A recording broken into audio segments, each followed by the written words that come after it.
This is your favorite president. I'm a big fan. I am a really big fan of you people that you do this. I don't know, but I just want you to be safe. You're talented people, and you're great people and great Americans. Have a good day. Have a lot of fun, and I'll see you later. President, 5 years ago, we were standing in this very spot. What brings you back to the great American race? Well, I think it's fantastic. It's great for the country. Our country is doing well again, and we have spirit all over the world. There's spirit again. We brought it back, and it's been less than 4 weeks. So you'll see what we do in a little period of time. It's going to only get better, but this is very exciting. You brought your granddaughter. I know some of your other family members are here. You get to take a ride around in the Beast. What is that like? I'll let you know in about 2 minutes because they're going to be going quite quickly, I understand. And you just got to meet some of the drivers. Are you going to get on the radio again and talk to them before the start of this? And I say they have a lot of courage doing this. It's I see it, and I've been here, and they have a lot of guts, as they would say. Mr. President, enjoy your time. Thank you very much.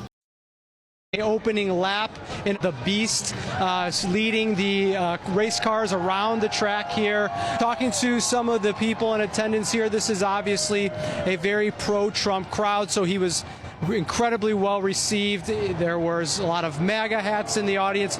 This is a strategy that is as old as human civilization. Absolutely amazing. President Donald Trump, your favorite president, was at the Daytona 500. And he drove around in the Beast in the presidential car. It was absolutely an amazing event, and I think a lot of people enjoyed this day and seeing President Donald Trump there addressing everyone on this wonderful and marvelous day. Here's an inside look right there inside the Beast, with President Donald Trump and his granddaughter. They look super happy. They are waving at everybody, looking at them on the side of the track. And that was a wonderful day. That's what I believe. President Trump just shaking hands with everybody and doing what president does. Obviously, I think it was a great move from him to be there at this wonderful event at the Daytona 500. A lot of heads would be there. A lot of people would be there. And here he is, going into the car, preparing himself to ride. Beautiful shot right there. Absolutely fantastic. People are very happy to see him. I think he's gonna win a lot of points. As you can see, the crowd was completely cheering him the whole time.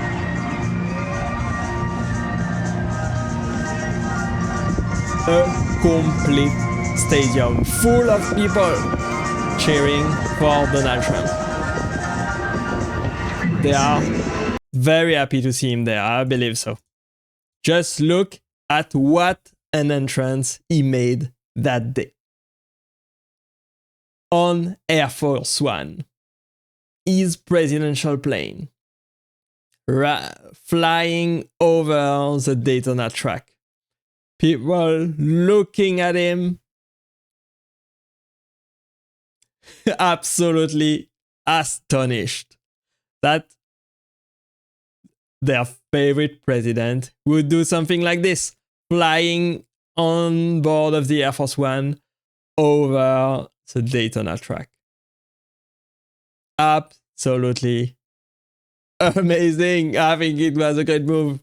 Just look at the plane once again, right there.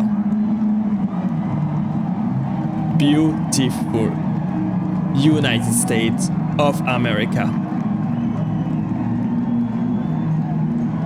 So everybody got a good look at President Trump on board of his plane right there, flying over the Daytona track. And here's President Trump landing from the Air Force One and going to the Daytona track to ride the Beast.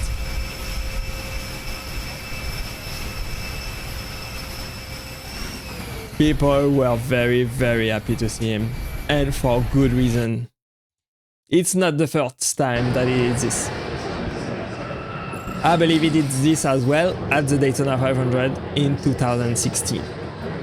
And now that he's got elected again, he's doing the same thing that he did back then.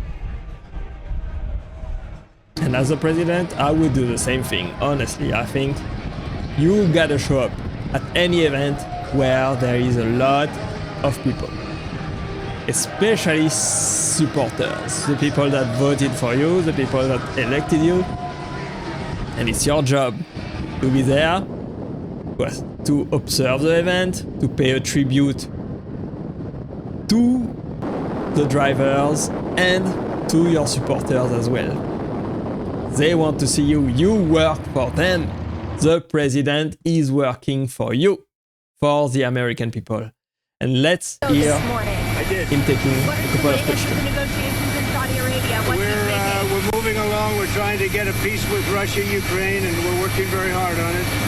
It's a war that should have never started. Do you expect Zelensky to be involved in these conversations? What will his role be? I do. He will be involved, yes. Mr. President, would you allow Europeans to buy U.S.-made weapons for Ukrainians? Yeah.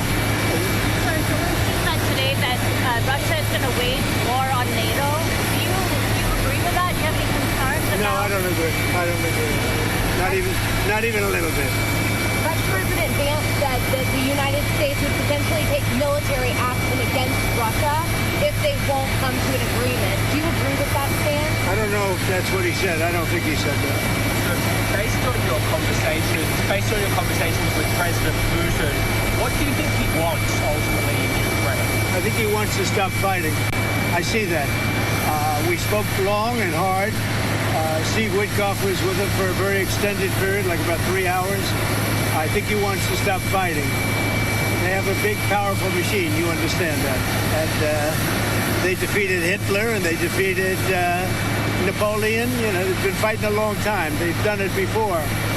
And but I think he'd like to. I think he would like to stop fighting. Do you think he wants the whole of Ukraine, or just what do you think he wants? No, I think he wants to stop. That was my question to him, because if he's going to go on, that would have been a big problem for us, and that would have caused me a big problem because you just can't let that happen.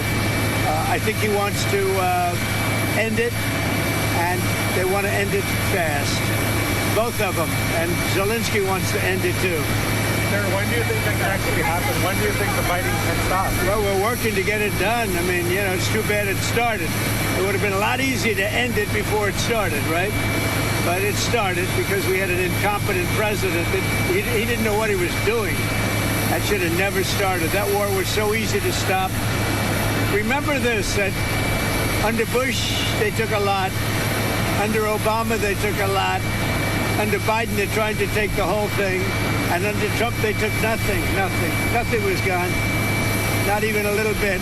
So it's too bad. It's really too bad. A lot of people are dead right now that should be alive, and a lot of cities are destroyed that can never come back like they were. Those beautiful golden domes and all of the multicolored domes that were 1,000 years old, they're all laying in, you know, just shattered. So it's very sad. They ruined the culture. They're beginning phase 2 of the ceasefire deal between Israel and Hamas. What's going on there? Have you been briefed on the latest related to that? I have been briefed. I told Bibi, you do whatever you want because, you know, my statement was they got to come back. Now, the reason I made that statement because they said they weren't going to deliver, they were not going to deliver the people that they said they were going to deliver, that they agreed to deliver. And they did agree to do that, but they broke that agreement. When I made the statement, they delivered everybody plus an American. Now, the good news is they look like they're in pretty good shape because the people from the week before didn't look like they were in good shape. They looked like Holocaust survivors, frankly. Horrible. Whatever happened to them was horrible. but that'll be up to Israel what the next step is, in consultation with me. That was President Trump taking question just after attending the Daytona 500 event. And as you can see, there was a lot of question about all of the geopolitical tension going on right now between Russia, between Ukraine, between Europe and the United States, and in the Middle East as well, with the situation with the hostages and many more. And I think President Trump gave the press the answer that they were looking for. I think he gave straight up answer. I think he answered exactly what he should be doing. Exactly, he talked about exactly what he should be doing and what he has been doing and what he's gonna do in the future. And hopefully, he's gonna be able to take the negotiation to the next level and secure a lasting peace between Russia and Ukraine and between Israel and Hamas as well. And of course, make the hostages come back. Make Hamas liberate all of the hostages so that the hostages, all of these innocent people that are suffering right now, are able to return safely to their home country and their family. I hope you enjoyed this video with me today, guys. Let me know what you think about it. I appreciate you being here as always, and click right there to watch the next video, and I will see you there. Bye bye for now.